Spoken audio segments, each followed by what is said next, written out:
네,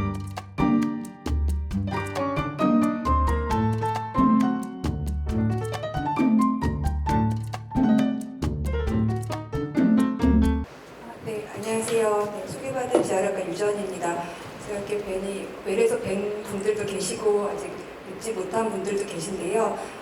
제가 이제 림프 부종에 대해서는 사실 여러 차례 강의 말씀을 드렸던 내용이기도 하고, 유방암 수술하신 분들께서 림프 부종에 대해서는 이미 많이 정보들을 좀 알고 계시는 경우들이 많습니다. 근데 실제로 제가 외래에서 뵙게 될 때 보면 림프 부종이 조기 단계, 이제 시작되는 1단계에서 오시는 분들보다는 2단계가 좀 진행된 다음에 오시는 분들이 아직은 좀 많기는 하셔서 제가 오늘 말씀드리면서 좀 알고 가셔주셨으면 하는 내용은 1단계 부종이 어떤 상태인지, 그래서 내가 어느 시점이 되면 재활학과에 방문을 해야 되는지를 좀 알고 가주셨으면 좋겠습니다.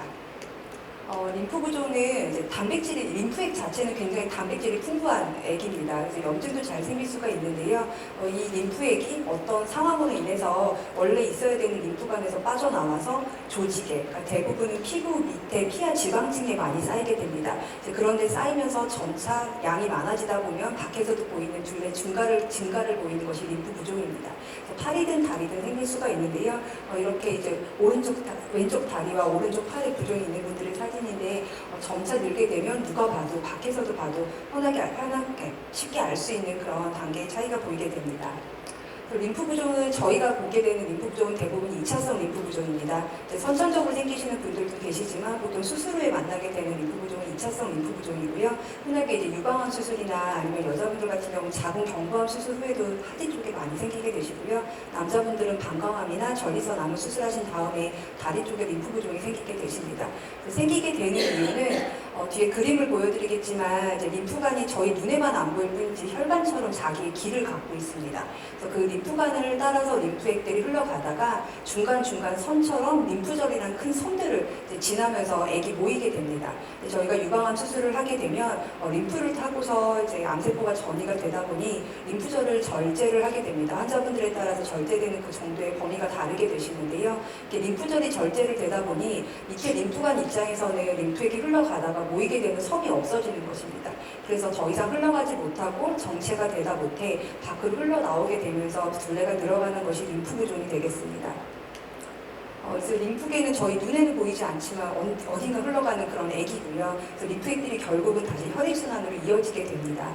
단백질이 굉장히 풍부하기 때문에 저희가 이제 상처 생기지 않아야 된다고, 조심하셔야 된다고 하는 이유는 저희 피부 위에는 항상 세균이 묻어 있고요. 공기 중에도 항상 세균은 존재합니다. 피부에 상처가 생기게 돼서 그 열린 구멍을 통해서 피부에 이제 그 열린 구멍으로 세균이 침투가 되게 되면 바로 그 밑에 림프 부종이 있는 피부라면 단백질이 굉장히 풍부해서 세균 입장에서는 먹을 것이 많은 물을 만나게 되는 겁니다. 그래서 염증이 굉장히 잘 생길 수가 있어서 림프 부종이 있는 경우에는 상처가 생기지 않게 조심하시는 것이 좀 필요합니다. 그래서 이런 초록색이 이제 림프 길인데요. 보이시는 건데, 저기 빨간색으로 제가 표시한 부분이 애가 림프절입니다. 애가 림프절은 어떤 분들 같으면 조기에 발견하신 분들은 선택적으로 몇 개만 저희가 이제 침범이 됐는지 안 됐는지만 알기 위해서 몇 개의 림프절만 떼시기도 하지만, 어느 정도 단계가 병기가 있는 상태에서 수술을 하셔서 완전 절대 유방을 하시는 분들의 경우에는 저 애가 림프절도 같이 다 거의 완전 절제가 되게 됩니다. 그래서 림프절의 개수가 줄어든 만큼 내가 림프 부종이 생길 수 있는 위험도도 각각 다르시고요. 보시면 유방 쪽에도 저렇게 초록색 길이 있는 게 보이시죠? 그래서 가끔 유방에도 림프 부종이 생기나요? 라고 하고 오시는 분들 계신데, 유방에도 생길 수 있습니다. 특히 부분 절제를 하신 분들의 경우에는 부분 절제를 하면서 거기에 림프절이 몇 개가 같이 이제 제거가 되냐에 따라서 유방 쪽에도 충분히 남아있는 잔존 유방에도 림프 부종이 생길 수가 있고, 이 어깨 위쪽까지도 같이 부종이 좀 동반이 되실 수가 있습니다. 유방암 수술 후에는 이제 발생 빈도는 이제 20%라고 이제 국립암센터에서 얘기하고 있는데요. 해외 논문의 경우에는 60%까지 얘기하는 논문들도 있습니다. 그래서 조금 퍼센트로 치면 꽤 높은 퍼센트입니다. 그래서 많이 발생할 수가 있고요. 감시 림프절에는 아까 말씀드린 대로 그 일부의 림프절만 이제 전이 여부만 확인하기 위해서 감시 림프절 절제만 하시는 분들의 경우에는 한 5% 이내로 발생을 하지만, 가끔 이제 혼돈하시는 것 중에 나는 감시 림프절만 뗐으니까 림프 부종이 안 생길 거라고 생각하고 지내다 오시는 분들도 계시거든요. 그게 아니라는 점을 좀 알아주셔야 될 것 같습니다. 당시 림프절 절제만 하신 경우에도 림프 부종의 위험성은 동반되게 됩니다. 그리고 대부분은 한 3년 이내가 좀 많이 생기셔서요. 보통 제가 외래에서 뵈면 한 2년 이내 정도가 좀 많이 발생하시는 시기입니다. 하지만 제가 이제 외래에 도움을 꼭 말씀드린 게 10년이 지나서 생기시는 분들도 분명히 계시거든요. 그래서 내가 지금 수술하고 나서 한 5, 6년 지날 동안 림프 부종이 안 생겼다고 이제 마음을 놓으실 게 아니라 항상 관리는 계속 꾸준하게 해주셔야 됩니다. 어느 시기에도 생길 수가 있는 게 림프 부종입니다. 림프 부종의 발생 위험 인자는 저기 첫 번째 써 있는 이제 수술의 종류, 내가 유방을 얼마나 절제를 했고, 그다음에 림프절을 몇 개를 떼느냐에 따라서 다행히 위험 빈도가 발생 빈도가 달라지고요. 많이 절제를 하면 할수록 위험도는 높아집니다. 그리고 여러 가지 위험 인자들에서 얘기가 많지만 그 중에서 제가 이제 붉은색으로 표시한 것이 조금 더 이제 대부분의 논문에서 이런 경우는 위험도가 높아진다라고 얘기가 되는 경우인데요. 그 중에 하나가 이제 겨드랑이 쪽에 방사선 치료를 받게 되시면 방사선 치료 자체가 이제 주변의 섬유화를 좀 불러오게 됩니다. 그래서 가뜩이나 흐름이 느려져 있는 그 림프계에 주변 조직에 섬유화까지 더해지면 약간 이렇게 이제 빡빡하게 그 림프관을 밖에서 잡아주는 구조가 되어버려서 림프 부종이 조금 더 발생 위험도가 높아지고요. 또 하나는 이제 비만이 많은 연구에서 연관도가 있다고 나옵니다. 특히 외국인 같은 경우는 굉장히 비만도가 저희보다는 높기 때문에 원래 비만이신 분들도 림프 부종의 위험도가 높다고 나오고 있지만 대부분 이제 항암 치료 끝나시고 이제 항암 치료 끝나고 이제 조금 이제 항암 치료 자유화되시면 그때 갑자기 좀 체중이 느시는 분들이 계십니다. 그 시기가 조금 나빠지기가 나빠지기가 쉽다고 되어 있고요. 또 하나는 이제 손잡이 팔에도 좀 영향을 받습니다. 아무래도 오른손잡이이신 분이 오른쪽 유방을 절제하신 경우나 왼손잡이이신 분이 왼쪽 유방을 절제하신 경우, 그러니까 저희가 이제 림프 부종을 막기 위한 방법들 중에 그 수술한 쪽 팔로는 무거운 걸 들지 않는다, 이것도 방법 중에 하나로 써 있는데요. 손잡이 팔이 어쩔 수 없이 쓰여야 되는 동작들이 항상 있습니다. 내가 아무리 피하고 싶어도 그 손으로, 칼질은 그 손으로밖에 안 되고요. 아무래도 뭔가 이제 걸레를 자거나 이런 동작을 할 때에도 손잡이 팔이 아닌 쪽을 좀 잡아주는 역할이고 손잡이 팔로 돌리시게 돼 있어요. 조금 더 힘을 더 들어가게 돼 있기 때문에 아무래도 손잡이 쪽 팔에 같은 쪽 유방을 수술하신 분들이 림프 부종 위험성이 조금 더 높아지게 됩니다. 그래서 림프 부종의 증상을 이제 붓는 것이라고 생각하시는 경우가 많은데요. 뒤에 단계에서도 말씀을 드리겠지만 실제로 붓는 것 이전에 통증이 먼저 좀 찾아옵니다. 붓는 거는 조금 더 진행된 다음에 나타나는 증상이어서 내가 팔이 붓지 않았다고 림프 부종이 안 생겼다고 생각을 하시면 조금 놓치기가 쉽습니다. 그래서 제일 처음에 생기는 거는 이게 피하지방층을 채우기 때문에요. 저희가 피하지방층은 구조적으로 약간 얼기설기 그물처럼 생겨 있습니다. 그래서 거기에 빈 공간이 굉장히 많기 때문에 림프액이 그 빈 공간을 다 채우고 나서 그 이상으로 더 물이 차야 둘레가 늘기 시작합니다. 둘레가 늘기 전에는 저희는 모르는데요. 저희 의료진이 밖에서 날 수 없는데 환자분만 느끼실 수가 있습니다. 팔이 좀 무거워진다고 느껴지시고요. 약간 애기 찾기 때문에 무게감을 좀 느끼십니다, 스스로. 아니면 뭔가 꽉 찬 것 같이 느낀다고 표현하시는 분들 많고, 팔이 무거워졌다 아니면 쑤시고 아프다고 느끼시기도 하시고요. 항암 치료하고 나서도 사실 항암제 부작용 중에 말초신경염증이 있어서 손이 저리기는 하신데 이제 그런 경우에는 보통 손끝, 발끝이 저리시거든요. 그리고 대칭성으로 오기 때문에 양손 끝이나 양발 끝이 저리신 경우가 항암제 후에 말초신경염증의 저림 증상인데요. 만약에 림프 부종 때문에 통증이 생기는 경우는 그 림프 부종이 생길 수 있는 팔 쪽에만 저림 증상이 생기시는데, 이게 그 생기는 이유가 이제 애기 차면서 그 말초신경을 밖에서 눌러서 저린 증상을 똑같이 만들거든요. 그래서 그런 경우의 특징은 한쪽 팔, 내가 수술한 쪽 팔에만 유독 그쪽만 저린다는 증상이 있으시면 림프 부종의 초기 증상일 수도 있습니다. 그리고 이제 손이나 팔이 붓는 거는 조금 더 진행된 다음에 나타나는 증상이기 때문에 붓기 전에도 이미 림프 부종이 생길 수가 있습니다. 단계는 저희가 1단계, 2단계, 3단계로 나누게 되는데요. 1단계는 가역성이 있는 단계입니다. 그래서 내가 림프 부종은 생겼지만, 그러니까 쉽게 말씀드리면 아침에는 손이 붓거나 팔이 붓는 게 전혀 없는데 오후가 될수록 내가 앉아있고 서있고 이렇게 팔을 내리고 생활하는 시간이 늘어나는 오후 시간이 되면 약간 손가락에 주름이 조금 반대쪽보다 조금 늘어나는 것 같고 안 보이는 것 같고 반지가 꽉 끼는 것 같고 이러다가 밤에 팔을 올려놓고 주무시면 아침에 다시 원상태가 되겠습니다. 이게 1단계 부종입니다. 가역성이 있는 부종이어서 사실 2단계에도 1단계도 조금 민감하게 느끼시는 분들은 병원에 오시는데요. 보통은 이제 아침에 좋아지니까 별거 아니게 자꾸 1단계를 조금 넘기시는 경우가 많습니다. 하지만 이 시기가 이미 시작이 된 거고 이때는 가역적이어서 이 시기부터 관리가 들어가시면 이제 둘레 차이가 아예 확연하게 계속 남아버리는 2단계로 가는 걸 좀 막을 수가 있어서 1단계일 때 병원에 찾아오시는 게 조금 중요합니다. 2단계는 여기서 조금 더 이제 진행이 돼서요. 그러니까 제가 외래에서 설명드린 건 1단계 같은 경우는 내가 하루에 100이 부었으면 그 다음날 아침에 100이 다시 빠져있는 상태고요. 2단계는 이게 시간이 지나다 보면 빠져나오는 속도가 다시 돌아가는 속도를 이겨나가게 됩니다. 그래서 내가 100이 부었는데 그날 밤에 올리고 잤더니 90만 빠져있으면 10이 남은 상태에서 그 다음날 100이 또 부는 겁니다. 그리고 그날 또 90만 빠지면 20이 남아있겠죠. 이런 식으로 해서 차곡차곡 쌓아져 가게 되는 단계가 2단계이고요. 2단계도 이제 좀 후반부로 진행이 되게 되면 점점 이제 빠져나가는 액이 돌아가는 액보다 더 많아지면서 둘레가 눈에 띄게 붓고 그다음에 섬유화라고 해서 오랫동안 나와 있는 물은 약간 딱딱하게 변하게 됩니다. 그래서 울퉁불퉁하게 피부가 눈에 봐도 울퉁불퉁하게 보이시는 분들도 계시고요. 만져보면 말캉말캉한 그런 살의 느낌이 아니라 뭔가 안에 이제 꽉 찬 풍선 같은 그런 느낌들이 생기는 것이 2단계고요. 3단계는 그 섬유화가 이제 광범위하게 아예 진행이 된 경우입니다. 그래서 가끔씩 림프염도 동반이 되시는 단계가 3단계 림프 부종이 되겠습니다. 림프 부종은 이제 일찍 발견하시는 게 진단에서 가장 중요한데요. 집에서 이제 집도 그렇고 저희 외래에서도 그렇고 둘레 측정을 제일 많이 이용을 합니다. 그래서 둘레를 이제 내가 잴 때는 조금 정확하게 재기가 힘드세요. 팔 같은 경우는 한 손으로만 이용해서 재게 되면은 당겨 재거나 느슨하게 재거나 따라서 오차가 좀 생길 수가 있기 때문에 다른 사람이 재주면 다른 식구분이 재주시는 게 조금 필요하고요. 정해진 위치를 정해놓고 저 같은 경우 이제 팔꿈치 이제 주름선에서 아래로 이제 5cm, 10cm, 그다음에 손목, 그다음에 위로 5cm, 10cm 부위에서 재고 있는데 일정한 부위를 정해놓으시고 매일까지는 아니더라도 일주일에 한 이틀 정도는 띄엄띄엄 이렇게 이틀 정도는 둘레를 좀 재보시면서 경과를 좀 보시는 것이 좋습니다. 그러니까 만약에 내가 아침에 재봤는데 아침에 재봤는데 밤에 되니까 조금 팔이 많이 무겁고 좀 묵직한 느낌이 있으면 밤에 한번 재보셔서 오전과 오후가 차이가 있는지를 봐보시는 것도 좋습니다. 그래서 양팔의 둘레 차이가 2cm 이상 늘어나게 되면 그때는 저희가 림프 부종이 생겼다고 진단을 하게 됩니다. 그래서 저희가 팔 둘레를 이렇게 재고는 있는데 지금 여기 뭐 좀 제목이 조금 거창하게 써 있기는 한데 이게 뭐 다주파스 바이오 임피던스 이게 그냥 인바디입니다. 인바디 좀 한번 아마 운동 무슨 헬스 같은 거 가보셨으면 한 번쯤은 재보셨을 수도 있는데요.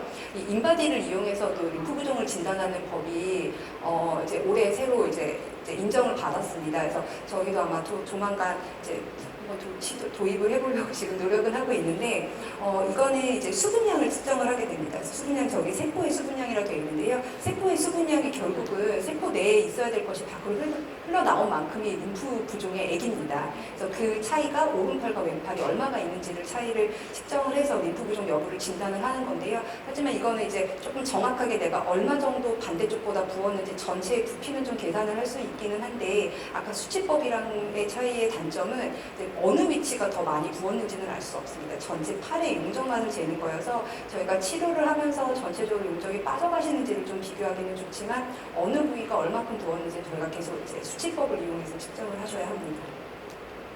림프 부종 치료는 저희가 1차 치료와 2차 치료로 나누는데요. 1차 치료는 이제 빨리 이제 부은 것을 다시 돌리기 위한 붓기를 감소시키는 치료식이고 2차 치료는 그 감소시킨 둘레를 정상으로 만들지는 못했더라도 어느 정도 감소시킨 그 둘레를 유지하는 유지기 치료로 나뉘게 됩니다. 그래서 1차 치료 때는 붕대요법이 반드시 들어가야 됩니다. 그래서 압박붕대요법을 통해서 압박붕대요법으로 이제 압력을 주고 그다음에 집에서 자가 도수 마사지를 자가 림프 마사지를 시행을 하시면서 유지를 해주셔야 되고요. 어느 정도 여기서 2에서 6주 정도 치료를 해서 둘레가 감소하다가 이제 안정화 단계에 들어갔다고 판단이 되면 유지기 요법으로 들어가서 그때부터는 붕대 대신 스타킹과 그다음에 자가 마사지로 대체를 하게 됩니다. 이에도 압박 펌프 치료나 약물 치료, 자가 관리법 등이 있는데요.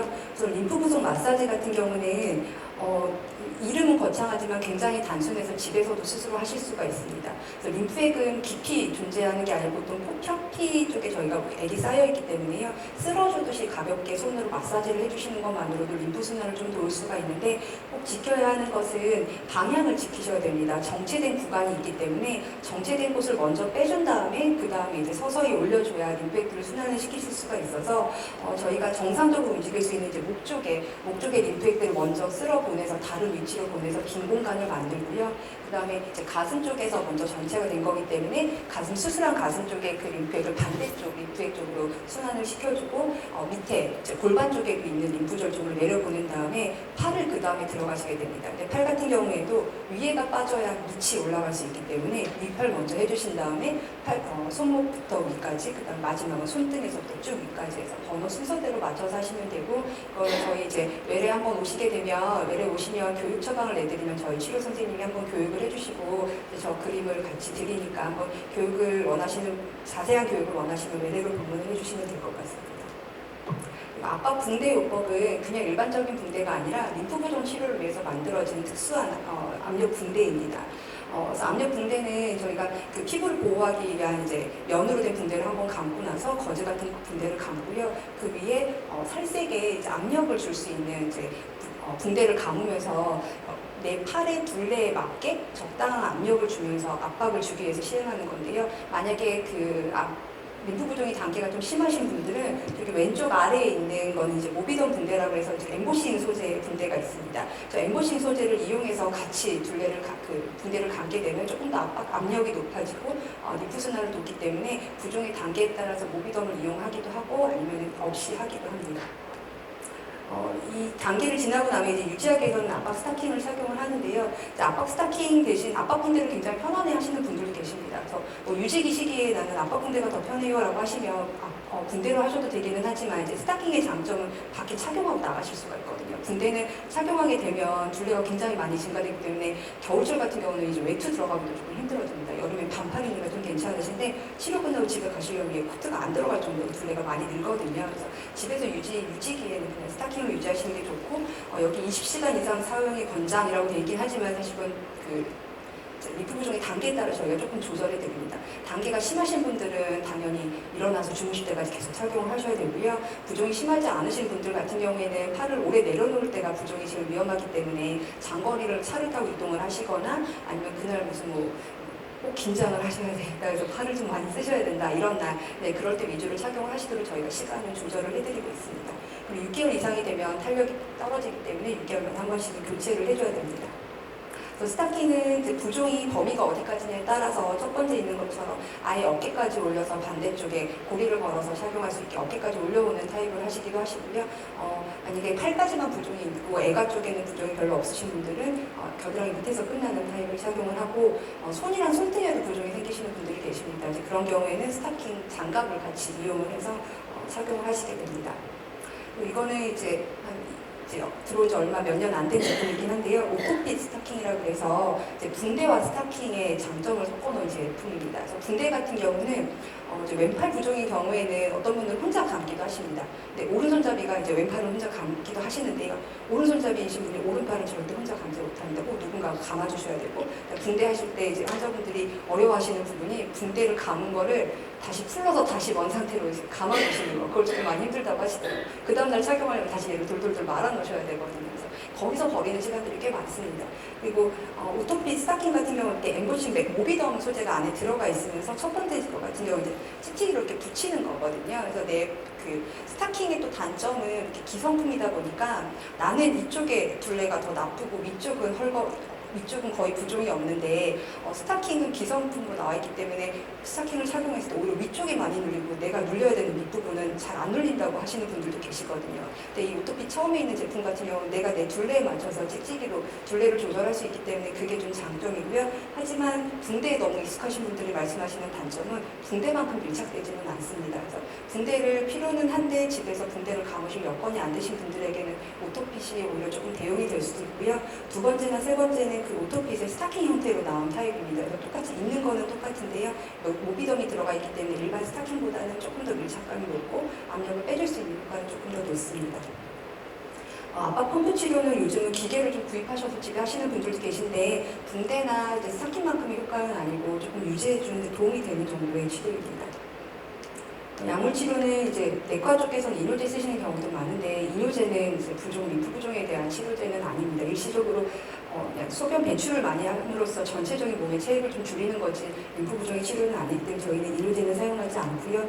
저희가 외래에서 드리는 약은 엔테론이라고 해서 림프 순환 속도를 조금 증가시켜서 다시 림프액 쪽으로 다시 돌아갈 수 있게 도와주는 약입니다. 그래서 림프 부종이 심하신 분들은 엔테론도 같이 병행해서 이용을 하고 있습니다. 자가 관리로는 이제 적절한 운동을 하셔야 이제 비만을 예방을 하면서 림프 부종의 악화를 좀 막을 수가 있고 적절한 근육의 수축이 있어야 림프액이 다시 위쪽으로 순환을 하는 데 도움을 받기 때문에 압박 스타킹이나 붕대를 착용한 상태에서 적절한 유산소 운동이나 팔 쪽의 가벼운 이제 운동들을 시행을 하시는 것이 필요하고요. 또 관절각도 질환도 굉장히 유방암 수술하신 어깨 쪽에 잘 생길 수가 있습니다. 그래서 관절각도 운동도 같이 필요합니다. 자기관리법으로는 이제 자가관리법 말씀드리고 끝낼 텐데요. 이 부분들은 아마 이미 많이 교육을 받으셔서 잘 알고 계십니다. 수술한 쪽 팔은 굉장히 보호를 잘 해주셔야 됩니다. 상처가 나면은 안 되기 때문에 그쪽으로는 혈압을 재지도 않고 저희가 피검사를 하지도 않고 체열을 하지도 않고 혈관 주사를 잡지도 않고요. 그다음에 상처가 생기면 바로 치료를 하셔야 됩니다. 정말 별거 아닌 거에도 림프염이 생기실 수가 있어서 제가 실제 정말 모기 물린 다음에 림프염이 생기신 분들도 봤기 때문에 어떻게든 여기는 상처가 수술하신 쪽 팔에는 림프염이 안 생길 수도 있고 상처가 생기면 바로 치료를 하셔야 되고요.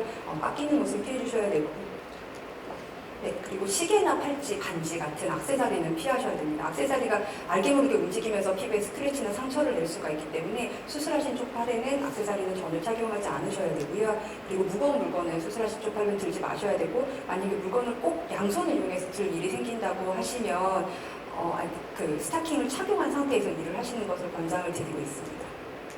그리고 주방 일을 하실 때는 상처가 생기지 않도록 꼭 잠깐 설거지를 하시더라도 고무장갑을 끼고 일을 하셔야 되고요. 심한 온도 변화를 주게 되면 림프액이 좀 많이 생성이 되게 됩니다. 그래서 온천이나 사우나, 찜질방들을 피하셔야 되고 손톱을 자를 때 상처가 생기지 않도록 주의하셔야 돼서 가끔 이제 네일 아트 하셔도 되냐고 물어보시는 분들 계신데 사실 그냥 매니큐어 칠하는 것 자체는 괜찮습니다. 항암 치료 끝나고 손톱이 좀 건강해지신 다음이면 그 매니큐어 정도는 괜찮긴 하신데요. 이제 그 네일샵에서 이제 피부를 좀 뜯어내거나 긁거나 이런 것들은 이제 기구를 이제 소독을 한다 하더라도 이게 1인용 기구가 아니기 때문에 그런 이제 관리하시는 거는 안 하시는 것이 좋습니다. 그리고 매일 로션을 발라서 수분 공급을 해주시고 그다음에 햇볕에 노출될 때는 이제 그 열화성도 있기 때문에 햇볕 화상도 있기 때문에 반드시 선크림을 발라주시는 것이 필요합니다. 네, 여기까지입니다. 네.